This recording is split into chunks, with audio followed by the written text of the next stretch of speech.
Hey Geekscapists, Shannon Hare here, and convention season is upon us. And we know that you want to dress up as your favorite My Little Pony character. Me and Nicole here are going to go through the items that I've gathered for my own personal Rarity costume. So Nicole, are you a big My Little Pony fan? I am. And how long have you been watching the show? I actually remember playing with My Little Ponies as a little girl. Oh, well, I never played with My Little Ponies when I was a little girl, but when I was an adult male. Let me walk you through the big pieces of the costume. Rarity, as you know, is a very prim and proper gal. She's a fashion designer, she's upper crust, she loves the finer things in life. So the costume that I came up with in my mind was just that, but for a male, of course. Now, Rarity's color palette is white body, purple mane. So I definitely wanted to go with a white body and purple accessories. So the shirt is just a white button-up shirt. I got this one at a department store, but you can, get them anywhere. Thrift store, guy's closet, anywhere like that, and pretty much anything that's business casual or a little bit put together will work.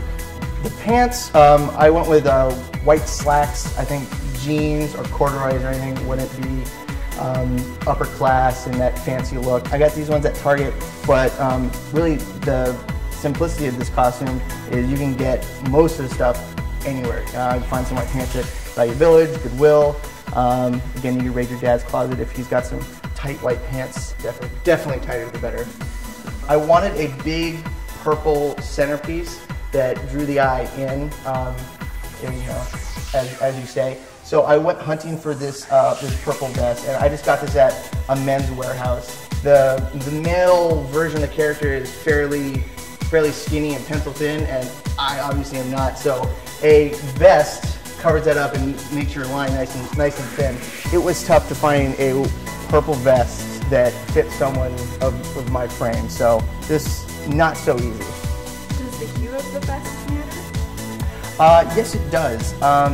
Rarity has more of a royal purple palette color. She has some blues with like her cutie mark and stuff, but I really wanted to go with the royal purple, and luckily all my accessories and everything else I have matches up. Where's your cutie mark? Well, kids could be watching, and this is YouTube, so I really can't show you where mine is, but maybe I can show you later. Now let's take a look at the accessories. First we have here are the ears. And you can easily make these, but I'm not even remotely arts and crafty, so I bought these at a convention, and these are just felt.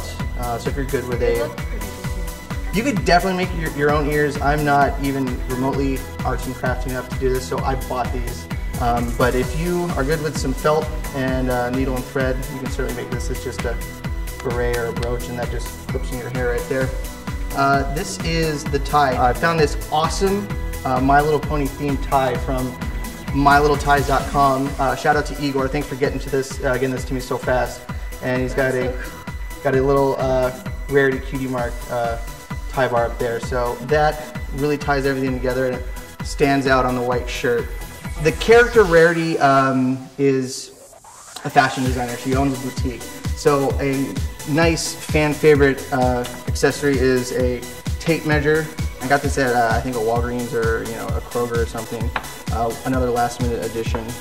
And she also wears red framed reading glasses. You need good props. Yes, you need good props because when you're walking around the convention floor, they'll think you're just some weird guy in a I know what you're talking about. Yeah, and then everybody, like, when I've worn this out, people point out, oh, you got the tape measure, that's perfect. And accessories are definitely important because that's where you get your cred walking around Comic-Con. Everybody wants to see the accurate accessories. Good fans of the show will see it and appreciate the work you put into it. Will people call you out if you don't have accessories? If they're mean, but this show is all about friendship and tolerance. So, but I wouldn't be surprised if somebody's like, oh, he didn't have the red glasses. It would have been perfect. Yeah. And moving on, this is just a little Rarity cutie mark ring that I got. And this accessory actually has a really funny story. I was dressed as Rarity for a rave I was DJing at Halloween, and I had a little bit too much to drink and black out. And when I woke up in my hotel room, I had this on my wrist. And it's funny because the character that's on here, Spike the Dragon, has a huge crush on Rarity. So I kind of wondered what the hell happened after. Yeah, a hidden meaning, so I wonder what the hell happened the rest of the night. This is purple hairspray. You can get this at a hair salon, beauty supply store, and just sprays in, comb it in. Luckily, it matches everything else we got here, and it fits in perfectly, and then it just washes right out. It's not permanent at all. Who's the maker? This is a company called Euphoria.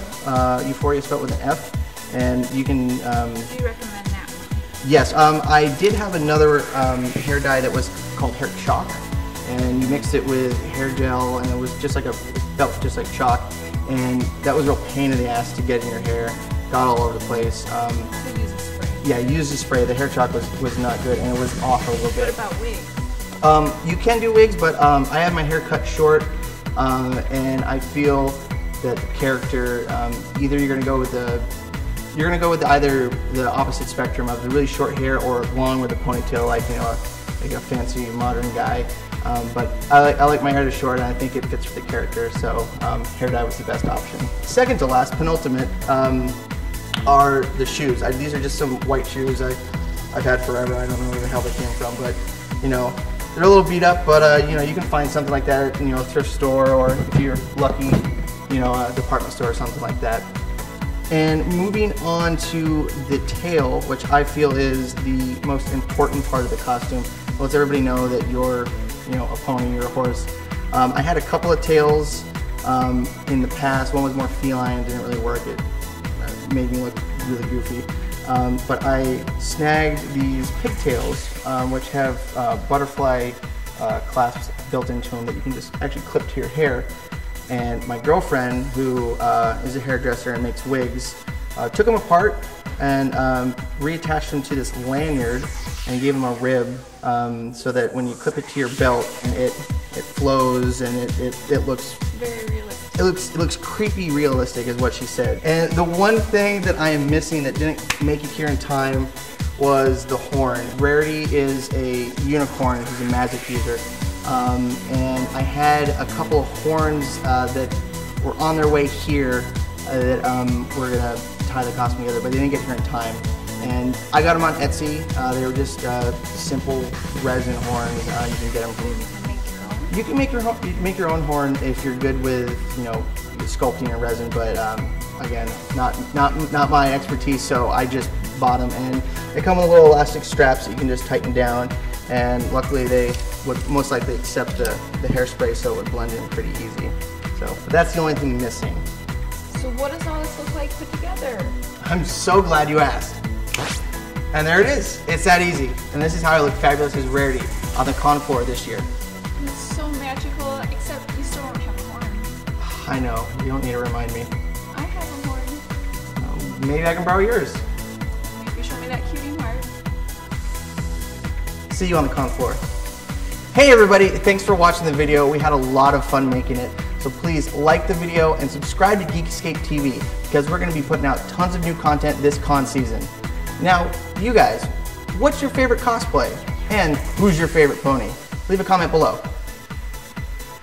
Bye guys. Nay.